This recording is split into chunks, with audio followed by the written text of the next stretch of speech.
च्या दुसऱ्या टप्प्यातलं मतदान सुरू झालेलं आहे। हिंगोलीमध्ये महाविकास आघाडीचे उमेदवार आहेत नागेश पाटील आष्टीकर।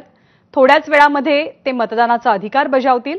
त्यापूर्वी त्यांच्याशी संवाद साधले आमच्या प्रतिनिधींनी, आपण पाहूया। आपल्यासोबत हिंगोली लोकसभा मतदारसंघाचे शिवसेना ठाकरे गटाचे उमेदवार नागेश पाटील आष्टीकर आहेत। मतदानाला जात आहेत, दर्शन घेतलंय। परीक्षेला ज्या प्रकारे विद्यार्थ्यांना एक दडपण असतं तसं दडपण नाही, माझा रोजचा रुटीन आहे ती। दडपण आहे?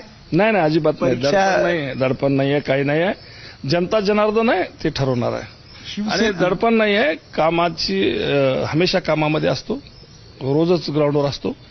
तिसरी पिढी आहे माझी राजकारणातली, त्यामुळे असं काही दडपण नाहीये। आणि दडपण घेऊन किंवा काय घेऊन काय असं आहे, जनता जनार्दन आहे, ठरवेल ते ठरवेल। परीक्षेचा अभ्यास all we have to accept all everything. Shiv Sena विरुद्ध शिवसेना असा सामना हिंगोली लोकसभा मतदारसंघामध्ये होतोय। 2019ला जे सोबत प्रचाराला होते ते विरोधात आहेत। नाही, 2019ला माझ्यासोबत नव्हते ते, आणि आताही नाहीये, त्यांचा काही विषय नाहीये। पण माझं म्हणणं की ही निवडणूक कोण्या उमेदवाराविरुद्ध उमेदवार नाहीच आहे। ही हुकुमशाही विरुद्ध लोकशाही आहे। ही निवडणूक महागाई विरुद्ध लोकशाही आहे।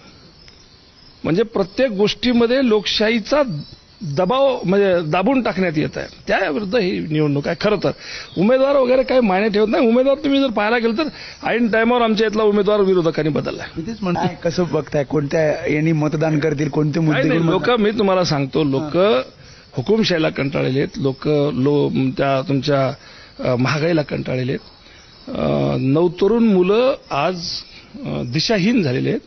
त्यांना कुठल्याच प्रकारची दिशा मिळत नाहीये।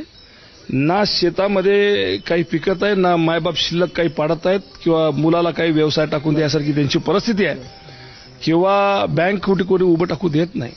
आणि सर्वसामान्य माणूस म्हणजे रोजदाराला सगळं जीएसटीचा फटका बसतोय।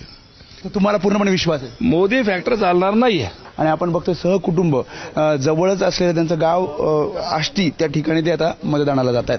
कॅमेरामन अनिल संघर्ष, मी वेदांत नेब, एबीपी माझा, हदगाव आपल्यासोबत। आणि